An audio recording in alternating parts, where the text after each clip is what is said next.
Hello dear viewers, welcome to my channel. আজকের ভিডিওতে আমরা আলোচনা করব সিম্পল পাস্ট টেন্স অথবা পাস্ট ইনডেফিনিট টেন্স সম্পর্কে। সিম্পল পাস্ট টেন্স সাধারণত দুটি ক্ষেত্রে ব্যবহৃত হয়ে থাকে, যথা অতীতে কোনো কাজ হয়েছিল এবং অতীতের কোনো অভ্যাস বোঝাতে। তবে দর্শক বন্ধুদের সুবিধার জন্য আমি এই ভিডিওটিতে শুধুমাত্র প্রথম বিন্দুটি নিয়ে আলোচনা করব। অতীতের অভ্যাসের ওপর আমি পরবর্তীতে আরও একটি ভিডিও নিয়ে আসতে চলেছি, তোমরা অবশ্যই সেটিকে দেখে নেবে। এই টেন্সে বাংলায় ক্রিয়ার শেষে সাধারণত ল এবং ম বর্ণটি থাকে। এই টেন্সের ফরমেশনটা একবার দেখে নেব। সাবজেক্ট, তারপরেই মেন ভার্বের পাস্ট ফর্ম বা V2 ফর্ম, তারপরে অবজেক্ট এবং আদার্স। এবার আমরা দুটি এক্সাম্পল দেখে নেব।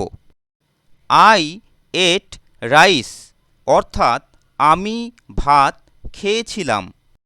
এখানে ভাত খাওয়া কাজটি অতীতকালে হয়েছিল, তাই এটি সিম্পল পাস্ট টেন্সের উদাহরণ।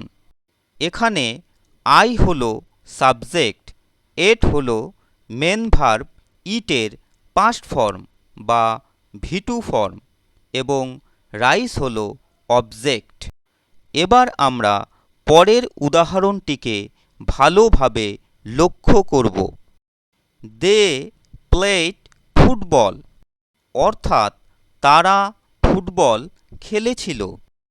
এখানে ফুটবল খেলা কাজটি অতীতকালে সংঘটিত হয়েছিল, তাই এটিও সিম্পল পাস্ট টেন্স বা পাস্ট ইনডেফিনিট টেন্সের উদাহরণ।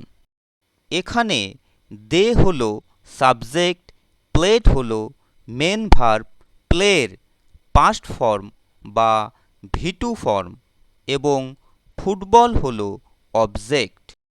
আশা করি তোমরা সকলেই আজকের ক্লাসটি বুঝতে পেরেছ। In my next video I will be present with used to or would verb to denote past habit. So, thank you very much. Stay blessed with God.